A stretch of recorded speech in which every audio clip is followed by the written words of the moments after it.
Agradeço mais essa oportunidade de estar aqui com vocês. A princípio, para a gente conversar um pouquinho sobre o perdão, considerando que o tempo que a gente tem é muito pequeno para falar de um assunto muito vasto, e que, assim, a gente precisa ter um ponto de partida, né? E essa proposta hoje, essa conversa de hoje, é exatamente uma oportunidade para a gente começar a se aproximar do tema, começar a refletir sobre essa possibilidade e até entender um pouquinho como que a gente pode iniciar esse percurso, simplificando esse percurso, digamos assim, né? Que é uma proposta colocada não só pela doutrina espírita dentro da reforma íntima, mas também pela ciência, por várias, né, linhas de pesquisa da ciência no campo da saúde mental, no campo da saúde física também, em várias correntes filosóficas, em várias correntes religiosas, o perdão está posto como um recurso para uma vida melhor, para uma vida mais saudável, para uma oportunidade de autolibertação. Então, a nossa conversa hoje é exatamente nesse sentido. Vamos começar a entender um pouquinho o que seria uma ofensa, né? O que seria essa encrenca a que às vezes nós nos encontramos, e como a gente vai lidar com isso. Se a gente olhar lá no dicionário, a gente encontra que uma ofensa é uma injustiça, uma humilhação, um maltrato, uma traição, tem vários outros nessa mesma linha, e que isso desencadeia dentro de cada um de nós uma mágoa, um ressentimento, uma inconformação, um sentimento que vai crescendo e tomando conta do nosso, né, coração, do nosso corpo físico, da nossa mente, e desencadeia três possibilidades muito negativas, muito prejudiciais para nós, que é a vingança, que é o homicídio, que é o suicídio. A gente vai falar cada umzinho desses, assim, bem brevemente. Como que nasce essa mágoa? Como que começa esse ressentimento? A ciência, os pesquisadores, principalmente da linha da psicologia, eles trazem os estudos dizendo que duas coisas acontecem simultaneamente para a gente desenvolver uma mágoa, um ressentimento. Primeira coisa que acontece é a contrariedade. Então, alguma coisa acontece que eu não queria que acontecesse, ou alguma coisa que eu queria muito que acontecesse deixa de acontecer. Então, pronto, fui contrariada. Essa contrariedade pode acontecer em qualquer instância onde eu esteja, né, na minha vida, seja no trânsito, no trabalho, nas relações sociais, nas relações afetivas, nas relações familiares. Alguma coisa acontece que me deixa contrariado. Normalmente, alguém me traz essa contrariedade. Então, essa é a primeira coisa, eu me sentir contrariada. A segunda coisa que acontece, que é simultâneo a esse sentimento de contrariedade, é o não esquecimento desse fato. Então, eu penso constantemente e o tempo todo sobre o que aconteceu. E fico ocupando muito tempo do dia, porque toda hora isso me vem à mente, toda hora isso me vem no pensamento, e eu passo a ocupar muito espaço da minha mente pensando no que aconteceu. E às vezes até ruminando, entrando numa posição de reclamação, numa ruminação mesmo. Não devia ter acontecido isso, por que aconteceu isso comigo? Ou ele não devia ter feito isso, eu não devia ter falado aquilo, enfim, né? Todo esse é, ressentimento, porque toda hora que vem a lembrança, vem o pensamento, isso me causa um sentimento que eu volto lá naquela naquela hora, naquele momento em que aconteceu a ofensa. Isso gera um sentimento muito negativo. Isso gera um sofrimento muito grande para mim, né? Para nós todos que estamos envolvidos nessa formação, né? Vamos dizer assim, nessa criação dessa mágoa, desse sentimento. Isso é muito prejudicial, por quê? Não é só porque a gente sofre, lógico que a gente sofre, né? É muito ruim. Mas o que, que a ciência traz para gente? Que toda vez que eu me lembro, que eu ressinto esse fato, que eu me recordo, né, que eu volto naquele momento, eu libero hormônios de estresse, especificamente o cortisol. Toda vez que eu me lembro, e olha que eu me lembro o dia inteiro várias vezes, né? E ocupo muito tempo do dia lembrando disso, ocupando muito espaço da minha mente sobre isso. E cada vez que eu faço isso, eu libero esses hormônios de estresse. Esses hormônios de estresse, o que, que a ciência diz? Que é importante que a gente tenha hormônios do estresse, mas que ele seja dado uma continuidade para que a gente consiga fazer uma tarefa, um objetivo que a gente tem a alcançar durante o dia. Nesse caso da mágoa do ressentimento, a gente não atinge objetivo nenhum, a gente não tem traçado nenhum, né, recurso, nenhum objetivo, nenhuma estratégia, nenhum plano para as coisas acontecerem, e isso fica vindo, vindo e vindo. Então a gente fica imaginando assim, tenho a mágoa, eu fico ressentindo, lembrando essa situação constantemente, um dia todo, já estou na semana toda, já tem um mês que isso está acontecendo, e do mês vira meses, e do mês meses viram anos, e aí vai seguindo. Então, essa enxurrada de hormônios de estresse constantemente na nossa circulação, no nosso corpo físico, gera adoecimento.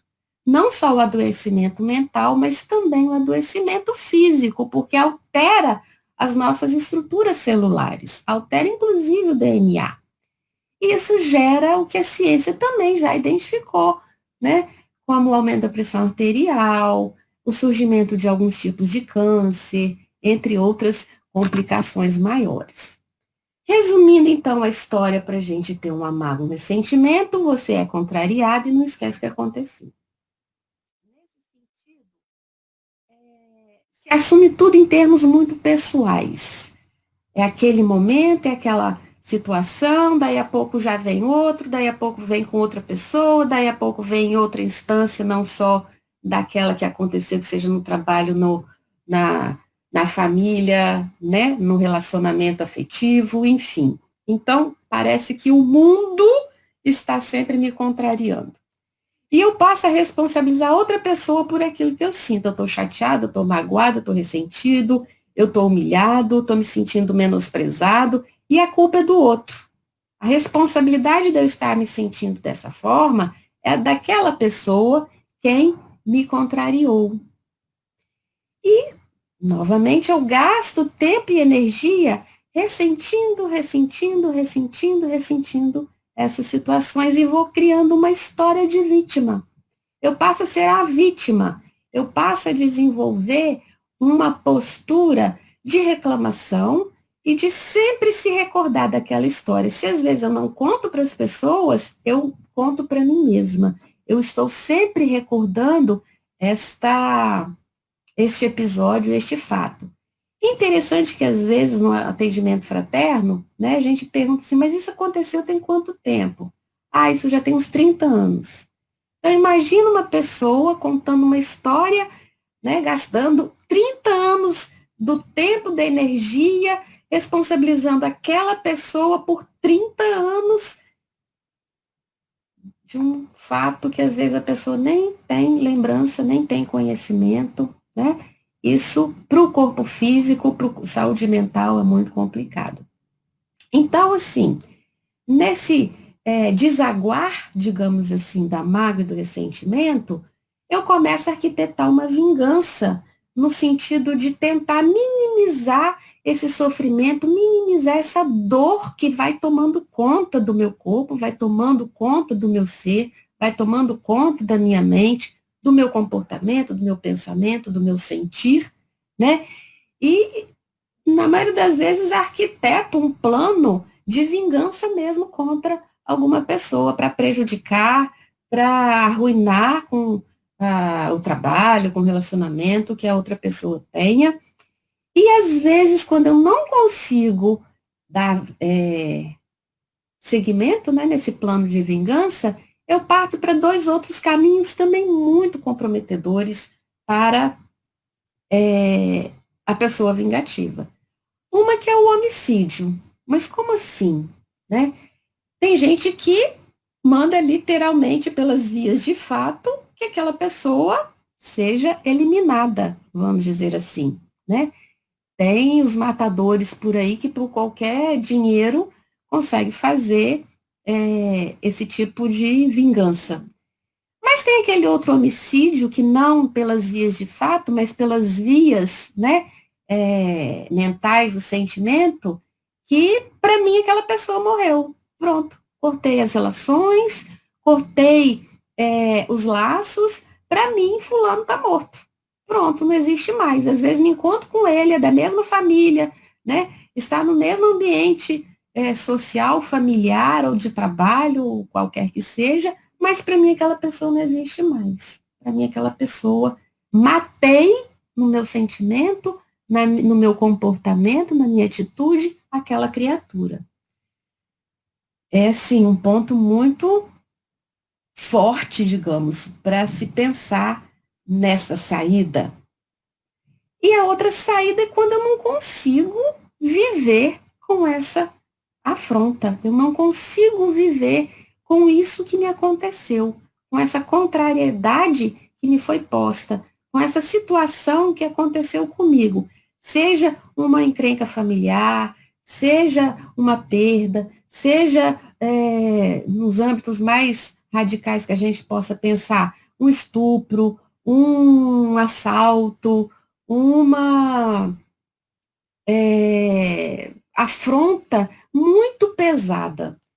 É interessante que esse suicídio nem sempre também acontece pelas vias de fato, como do homicídio, né? De chegar a pôr fim à existência.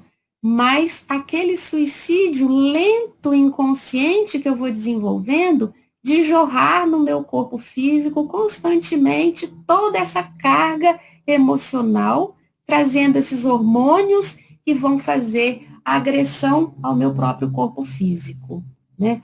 Também é uma forma de um suicídio involuntário, desenvolvendo doenças que depois eu preciso de alguma situação de certa mutilação, de um tratamento mais agressivo, enfim. O que a gente pode entender desse percurso da mágoa é que ele não é um percurso saudável, não é um percurso fácil, é um percurso muito sofrido e que é equivocado. Não vai minimizar a dor, não vai aliviar a dor, não vai tirar a mágoa, o sentimento, o remorso, a amargura, a humilhação, não vai. Pelo contrário,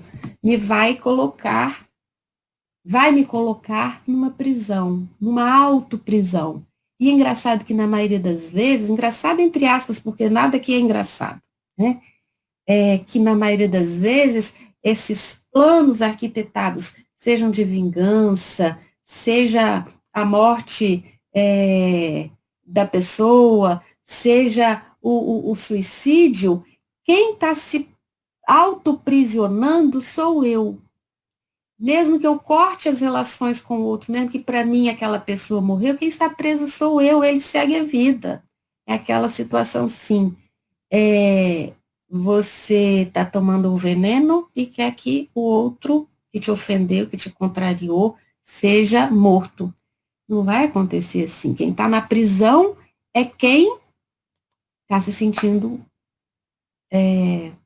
magoado. O outro percurso, o outro caminho, vamos dizer, que é o proposto pela doutrina espírita, proposto pela ciência, proposto pelas filosofias religiosas e tantas outras correntes, do perdão, né, que é a nossa proposta de conversa para hoje. Perdoar significa eu fazer um caminho, um percurso, uma trajetória para começar a desenvolver sentimentos de amor. Como que eu faço isso? Se a gente pensar um pouquinho no processo de reencarnação, a gente já começou esse percurso. A gente já começou este caminhar sem nem às vezes ter se apercebido, mas que estamos nele pela misericórdia de Deus. Mas a gente também pode fazer esse percurso conscientemente. Lembra do autoconhecimento? Lembra da proposta de reforma íntima? Lembra da situação da autolibertação, do autoamor, né? Do crescimento moral e espiritual que a gente busca? Então, isso conscientemente fica, vamos dizer assim, mais objetivo, mais assertivo, mais simples, quem sabe. Então, eu trouxe um conceito aqui para a gente pensar sobre esse processo de perdoar, esse caminho, né? Esse conceito é de um psicólogo que estuda muito sobre o perdão, ele fundou o Instituto Internacional do Perdão, e ele diz o seguinte, que perdoar é uma atitude moral, na qual uma pessoa considera abdicar do direito ao ressentimento. Então, eu abro mão de me sentir no direito de me se ressentir, de me sentir magoada, de fazer julgamentos negativos e comportamentos negativos contra aquela pessoa que me ofendeu injustamente, que me ofendeu na minha ideia, né? Que às vezes a pessoa nem teve intenção, nem estava no momento. E ao mesmo tempo que eu abdico do direito ao ressentimento, aos julgamentos negativos e os comportamentos, eu vou nutrir a compaixão, a misericórdia e, olha lá, possivelmente o amor para aquela pessoa que, na minha interpretação, me ofendeu. Então, são duas vertentes muito interessantes. Ao mesmo tempo que eu me abdico do direito do ressentimento, que eu busco a autolibertação, eu vou nutrir a compaixão com aquela pessoa. Eu vou começar a desenvolver o sentimento de amor. Isso é muito interessante, isso é um conceito científico, né? Mas que parece ter um viés, vamos dizer assim, dentro da nossa proposta, que é muito interessante. Então, as propostas, quais serão elas? A primeira, perdoar o outro, né? Vale lembrar que essas três propostas, elas estão, assim, bem postas no nosso Evangelho, segundo o Espiritismo, e olha que interessante, nós temos 3 capítulos no Evangelho que trata sobre o perdão, não só em relação a perdoar o outro, mas nas outras 2 propostas também. E o que é perdoar o outro, gente? Quando a gente fala assim, mas você devia perdoar, não é que a gente vai perdoar, vai concordar com o que o outro fez, né? Numa situação, por exemplo, num estupro, num roubo, num golpe, enfim. Mas a gente desenvolver um sentimento de amor com quem te ofendeu, reconciliar-se com o inimigo e restabelecer as relações, tentar viver bem, tentar viver melhor com aquela pessoa e não simplesmente, para mim fulano morreu. Não concordo com o que você fez, o seu ato é reprovável, mas você é uma pessoa que, assim como eu, está num caminho de propósito, está num caminho de crescimento. Pode não ter consciência que, às vezes, a gente, dentro do processo da reforma íntima, possa ter, mas que ainda não teve. Que é um irmão que está precisando, né, de um entendimento.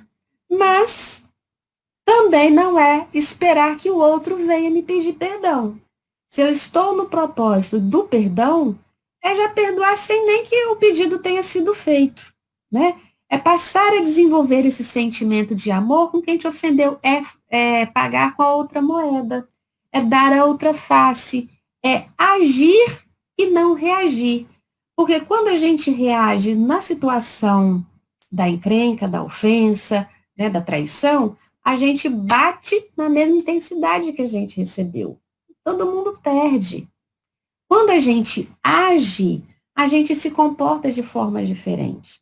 a gente vira o lado, a gente se comporta de outra forma, né?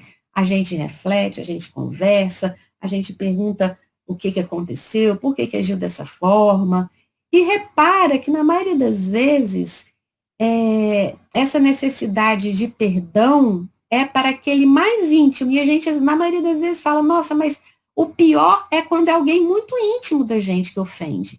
Mas é por isso que é o exercício do perdão. Porque se eu não consigo perdoar um ato equivocado de alguém que está muito próximo de mim, que eu tenho um laço familiar, que eu tenho um certo laço afetivo, como que eu vou conseguir desenvolver um percurso para doar amor de uma pessoa distante, lá longe, né? Então, esses laços estão muito próximos e às vezes a gente não consegue entender. Porém, agir é exatamente se comportar de uma forma diferente. O outro até pode ter me contrariado, realmente. Não estamos dizendo que ele acertou, mas que existe a possibilidade do perdão para o outro e que, olha, quem vai se libertar sou eu. Pedir perdão é a segunda proposta, né? Quando a gente pede o perdão, a gente reconhece para o outro que a gente falhou. Olha que é escadinha, tá? A primeira proposta, você pode falar assim, nossa, mas isso é difícil, mas é possível. Pedir perdão, vamos dizer que está no meio da escada, é um pouco mais difícil, mas também está no caminho, também está na proposta, é um pouco mais desafiador, vamos trocar a palavra, né? Porque eu reconhecer a minha falha para mim, até estou no processo de reforma íntima, de autoconhecimento, né? Beleza. Mas eu chegar para o outro e falar, olha, eu fiz isso, isso e isso que não deveria ter feito, olha, eu fiz isso, você me desculpe, me perdoe, vamos tocar em frente, vamos seguir de outra forma. Isso é, para algumas pessoas, é mostrar fragilidade. Na verdade, não é. Na verdade, eu estou tomando uma atitude que é renovadora, que é libertadora e que denota uma mudança interior, que denota, que demonstra que realmente eu estou buscando a reforma íntima. Eu estou assumindo as minhas responsabilidades. Eu estou assumindo as rédeas da minha vida, né? Reconhecendo e tentando agir corretamente, adequadamente. A terceira proposta, né, já lá no topo da escada, é o auto-perdão. Perdoar a nós mesmos é um recurso fantástico. Reconhecer as próprias falhas e, assim, entender que nós somos perfectíveis, ok, mas nós temos ainda muitas falhas. Se eu não desenvolvo o sentimento de perdão para comigo, eu me autoassedio, eu me culpo e eu me imponho aquela situação de vingança, de suicídio, de homicídio para mim mesmo. E como que fica a minha vida? Como que fica a minha saúde mental? Como que fica os meus sentimentos em relação a mim mesmo? Então, essa atitude de auto-perdão é uma atitude rotineira, frequentemente, porque a gente vive estabelecendo regras para a gente mesmo e a gente não consegue concluir. E aí até um ponto para entender o outro. Se eu coloco regra para mim e eu me contrario, quem sabe o outro se não vai me contrariar, né? E quem é que está no comando dos meus sentimentos? Sou eu mesmo ou é o outro? Então, terceira proposta, mais desafiadora também, o perdão de si mesmo. Com essas três propostas, passo a assumir um sofrimento em termos menos pessoais. Por quê? Não só eu sofro, não é só eu que tenho contrariedade nessa vida. Não é só eu, muitas pessoas. Aliás, todos nós que estamos aqui nesse nosso planetinha, né? Sofremos, mas não porque o mundo está contra mim, as pessoas estão me contrariando constantemente, é o trânsito que vive me fechando, é o outro que entra na minha frente na fila, né? São os golpes, as traições, Isso é com todo mundo. Por quê? Porque vivemos num planeta de provas e expiações para superar todas essas dificuldades. Então, eu passo a assumir a responsabilidade por aquilo que eu sinto. Peraí, eu estou me sentindo contrariado por quê? Por que, que eu não admito que aquela pessoa diga isso para mim? Olha egoísmo, olha orgulho, olha vaidade. Quem está no processo da reforma íntima, do autoconhecimento, olha, é um exercício fantástico. E eu passo a fazer uma história de herói. Eu ainda não sou o rei da cocada baiana. Mas, desculpa aí, né, a metáfora, mas eu estou no caminho de ser. Eu estou a caminho da luz. Eu estou no caminho de me tornar este herói, de ser vitorioso, porque eu estou me esforçando, me empenhando todo dia um pouquinho para me perdoar, para perdoar o outro e para reconhecer quando as minhas falhas acontecem em relação a mim mesma, em relação ao outro. Então, nesse sentido, eu vou conseguindo me autolibertar. Eu vou tomando conhecimento do problema, vou vendo a dimensão de tudo isso que vai acontecendo e as coisas vão ficando bem mais simples, né? Porque eu saio daquela instância muito emocional, aquela que mexe muito lá nas minhas entranhas da vaidade, do egoísmo, do orgulho, e passo a agir de maneira mais racional, mais lógica. Não que a gente precise assim, se desvencilhar totalmente do sentimento, não. Mas a gente precisa se fortalecer no sentimento nobre. A gente precisa se fortalecer no sentimento da paz, do amor, da caridade, da fraternidade, né? E isso a gente consegue visualizar muito bem lá no Evangelho. O primeiro capítulo que trata do perdão é o capítulo 10. Bem-aventurados os que são misericordiosos. Então, tomando conhecimento do problema, identificando que situação é essa, olha que terreno mais árido, né? Todo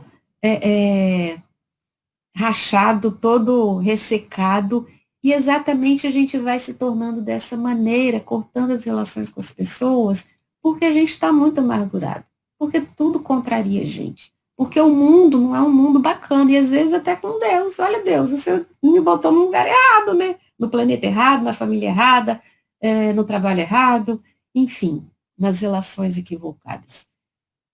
Vamos lá, vamos pensar nesse sentido. Então, assim, mais ou menos, até chegando aqui, o que, que a gente precisa? O primeiro passo para começar o percurso para doar amor, para desenvolver sentimentos de amor, é decidir perdoar. Eu preciso tomar essa decisão conscientemente. Eu preciso perdoar o outro, por quê? Isso não está claro para mim. Para que eu tenho que perdoar para o outro? Ou a mim mesmo? Isso tem que estar claro para mim. Se eu não tiver essa clareza, se eu não tiver esta decisão, não adianta a religião pregar o perdão, não adianta a ciência comprovar tantos estudos, se aquilo me bate tão profundamente, eu não consigo me libertar disso, eu ainda não consigo decidir perdoar. Repara que não é uma decisão simples, porque o orgulho está muito ferido, a vaidade está muito invadida, né? E a gente, sim, virar um pouquinho essas engrenagens precisa de muita energia, precisa de muito empenho, precisa de muita humildade. E é a maioria das pessoas, a maioria de todos nós, né, a grande maioria, digamos assim, tem, vamos dizer, muito pouquinha quantidade de humildade. Se nós fôssemos humildes na medida grande, a gente não se sentiria contrariado. A gente não precisaria se perdoar, a gente não precisaria perdoar o outro, porque a gente já tinha desenvolvido, já teria desenvolvido o sentimento totalmente diferente do egoísmo, do orgulho, da vaidade, de todos os seus afiliados e agregados. Então, a decisão do perdão é pessoal. A gente até pode conversar, a gente até pode procurar, às vezes, ajuda terapêutica, a gente pode buscar recursos, técnicas, enfim, a decisão tem que ser minha, e se eu tiver mão de todas essas possibilidades, mas ainda não decidi, não vai acontecer. O outro caminho, e até como um propósito do perdão, eu quero a paz. Estou buscando paz. A paz interior, não só aquela paz externa, né? Que eu acho que a paz tem que ser o outro que tem que me trazer paz, o outro que tem que me deixar tranquilo, o outro que não pode me contrariar, senão eu perco as estribeiras. Eu tenho que buscar a paz, e a paz está dentro de mim. Então, quando a gente decide pelo perdão, um dos motivos é esse, porque eu quero paz. Eu quero me libertar das amarras que me prendem a esses sentimentos pesados, esses sentimentos que me adoecem, esses sentimentos que me puxam para baixo cada vez mais. Então, é a busca da paz. E não, o outro está certo, o outro pode fazer o que quiser. Não é nesse sentido. São coisas distintas. Manter a serenidade também é algo muito interessante no caminho do perdão. Eu tenho que manter serenidade, mesmo que o mundo esteja num turbilhão, mesmo que eu esteja no meio de uma encrenca, de uma guerra, de um conflito. Eu mantenho minha serenidade como? Tem gente que faz uma oração, tem gente que ouve um mantra, tem gente que faz meditação, tem gente que lê uma obra básica, tem gente, e cada um tem o seu recurso de manter a serenidade. Chico fazia a água da paz, né? Enche a boca de água, não revide, não fale naquela hora, e por aí fora. Então, assim, tem várias estratégias para se manter a serenidade. Cada um vai desenvolvendo e vai encontrando a forma que tem, né, que lhe mais afiniza para manter essa serenidade. E manter, né? Não é, agora eu estou sereno porque eu estou sozinho longe de todo mundo. Eu vou seguir essa proposta de manutenção da serenidade, haja o que houver. Mesmo em tempos de pandemia, mesmo em tempos de crise, mesmo em tempos de dificuldades. Até porque tudo isso passa, mas a serenidade tem que ser mantida. Entender as dificuldades dos outros. Jesus já falava, você quer o certo? Então joga pedra. Não tem essa pessoa, né? Todos nós temos dificuldades. Se eu tenho, o outro também tem. Se eu preciso do perdão, o outro também precisa. Se eu peço perdão a Deus todas as vezes que faço um Pai Nosso, como que o outro também não precisa? Né? Todos nós estamos no planeta de prova e expiação. Todos nós estamos aqui porque temos dificuldades. Se não tivéssemos, não estaríamos neste planetinha, né? Estaríamos numa situação maior. Então a gente começa a entender e ver de um outro ângulo, digamos assim, que as dificuldades das pessoas, às vezes, não é que justifique ou que minimize, mas traz um entendimento para a gente de uma situação de que estamos todos neste barco, né? Estamos todos neste planeta. E podemos buscar outros caminhos. Que outro caminho? O perdão. O perdão é um caminho, é um percurso, e é o percurso para desenvolver amor. Então, olha que caminho muito mais interessante eu desenvolver o percurso para desenvolver sentimentos de amor do que aquele outro percurso que a gente já falou lá atrás. De sentir, ressentir, liberar cortisol e sofrer e pensar numa vingança, em homicídio, em suicídio. É o caminho do sofrimento. Esse caminho a gente está querendo se libertar dele. Vamos buscar caminhos mais suaves, o caminho da paz, o caminho da serenidade, o caminho do perdão. Claro que dependendo da afronta, digamos assim, da encrenca, eu não vou conseguir fazer isso de um dia para o outro, mas eu estou num exercício Se eu já agrido a pessoa que sem querer pisou no meu pé, o que eu vou fazer quando uma pessoa me der um esbarrão e me derrubar? O que eu vou fazer com a pessoa se a afronta for muito maior? Né?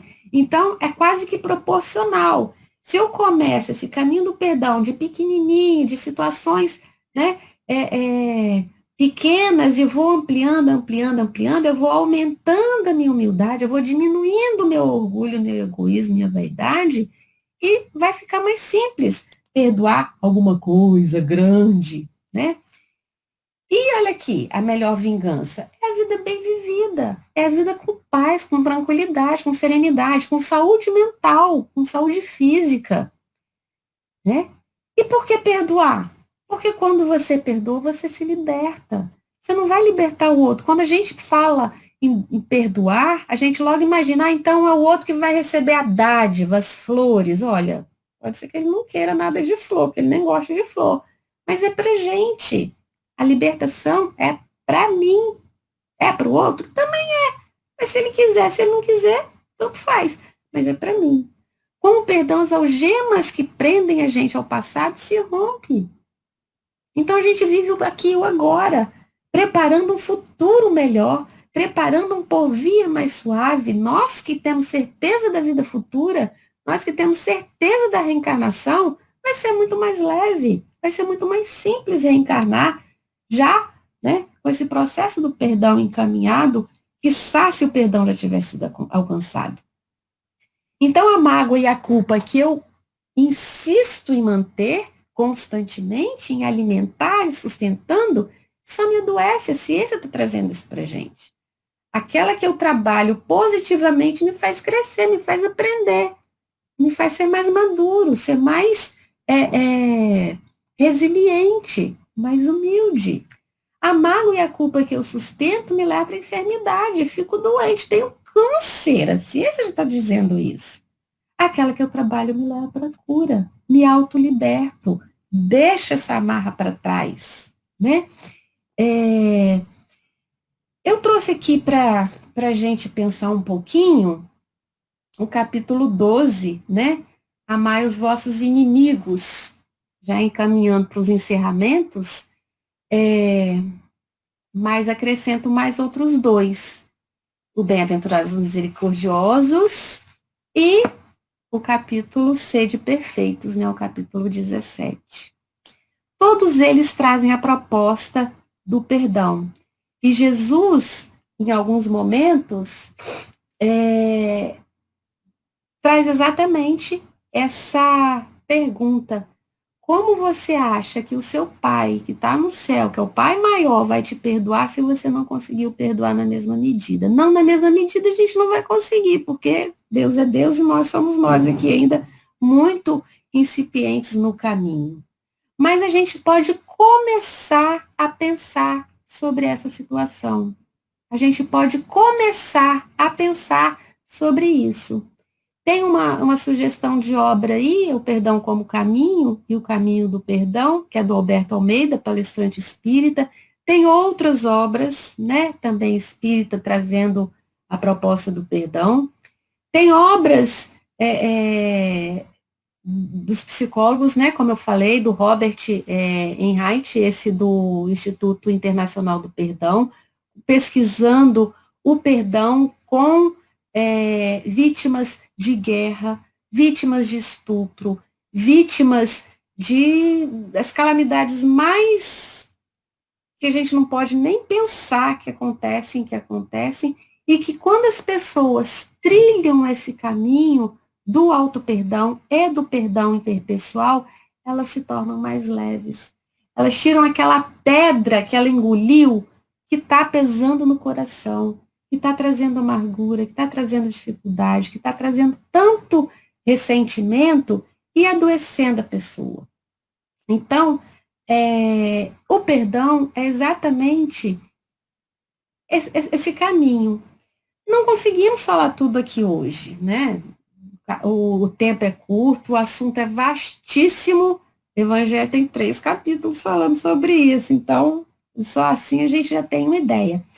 Tem um linkzinho aí que eu estou colocando também, uma sugestão de uma palestra naquele programa Transição, que trata muito didaticamente dessa proposta do perdão. É uma sugestão para a gente refletir também. E assim, claro que vale a gente pensar muito sobre isso, claro que vale a gente avaliar qual é o tamanho da minha mágoa, quanto que eu coloco na mão das outras pessoas os meus sentimentos, quanto que eu responsabilizo as outras pessoas pelo que eu me sinto, quanto que eu coloco literalmente a minha vida na mão dos outros, na mão do outro motorista do outro carro, na mão do meu chefe, na mão do meu marido, na mão da minha mãe, na mão do meu filho, na mão dos outros que vivem me contrariando, que vivem me tirando do sério, que vivem me tirando do bom humor, que vivem acabando com a minha paz. Por que eu faço isso? Por que eu não assumo a responsabilidade daquilo que eu sinto? Será que é mais fácil eu colocar a responsabilidade no outro e não assumir isso para mim? Será que é mais fácil ser vítima do que ser herói? Será que é mais fácil alimentar toda essa trajetória negativa, adoecedora da mágoa e do ressentimento? Vamos pensar no custo-benefício? Quanto que eu vou viver da minha vida desse jeito? Quanto que eu vou sofrer da minha vida desse jeito? Será que não tem outro jeito de viver melhor? De minimizar tudo isso?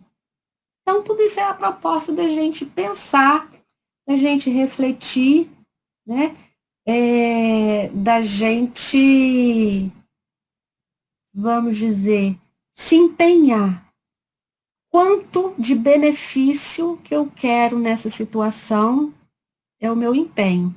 Qual o tamanho da minha vontade de ter uma vida mais saudável, de ter mais paz, de manter minha serenidade, eu vou me empenhar mais. Estratégias existem, gente. Misericórdia de Deus é fantástica. A casa espírita está fechada fisicamente, mas olha, estamos aqui virtualmente conversando.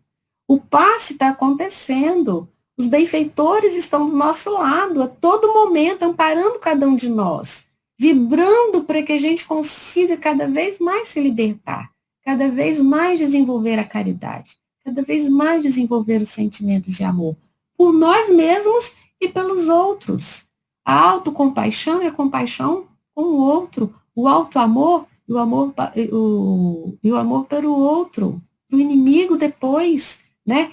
Você vê que é sempre num caminhar progressivo e mais complexo e mais profundo, dados os nossos momentos de reencarnação.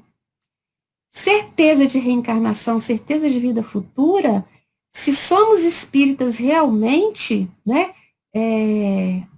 lá no capítulo Sede Perfeitos, tem lá o bom espírita, né? Quem são eles? Aqueles que se empenham em melhorar essas inclinações. E o perdão é um caminho desse. Repare que a gente ama para perdoar. E perdoa porque ama. Então está muito interligado uma coisa com a outra. E se não for por esse caminho, meu Deus, por que caminho será? Só o sofrimento. Então, Delane, agradeço a oportunidade mais uma vez, né? Agradeço todos os internautas, cada um na sua janelinha, assistindo, refletindo e deixando aqui a minha gratidão pela oportunidade de reflexão e me disponibilizando para uma próxima, a gente seguir com essa conversa, né? Tem tantos outros sentimentos nobres que a gente precisa desenvolver, além do perdão, autocompaixão, enfim. Muito obrigada, boa noite a todos. Elevemos o nosso pensamento, pautados em desejos mais nobres, rogando a Jesus e aos benfeitores amigos que nos assistem através do chakra coronário, recebermos estas energias renovadoras, esses fluidos divinos, saneando todo o nosso organismo, físico, espiritual e mental. Que neste momento as células doentias possam ir diluindo e assim iniciando um processo de tratamento através da vontade de Deus, nosso Pai Celestial, e do nosso merecimento.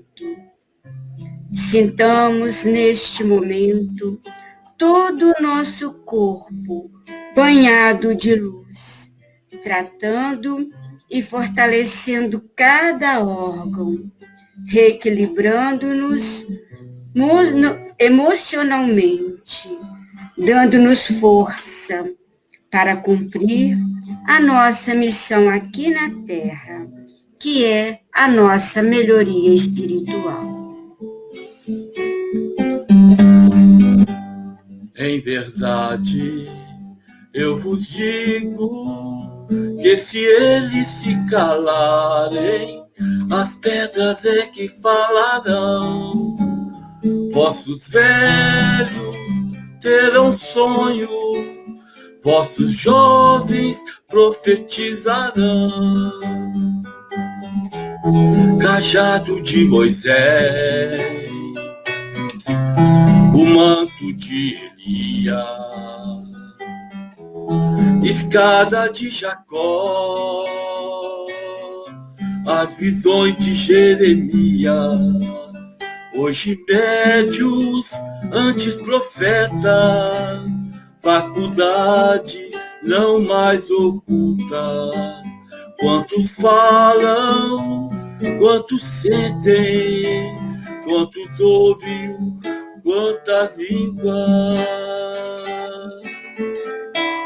Em verdade, eu vos digo que se eles se calarem, as pedras é que falarão.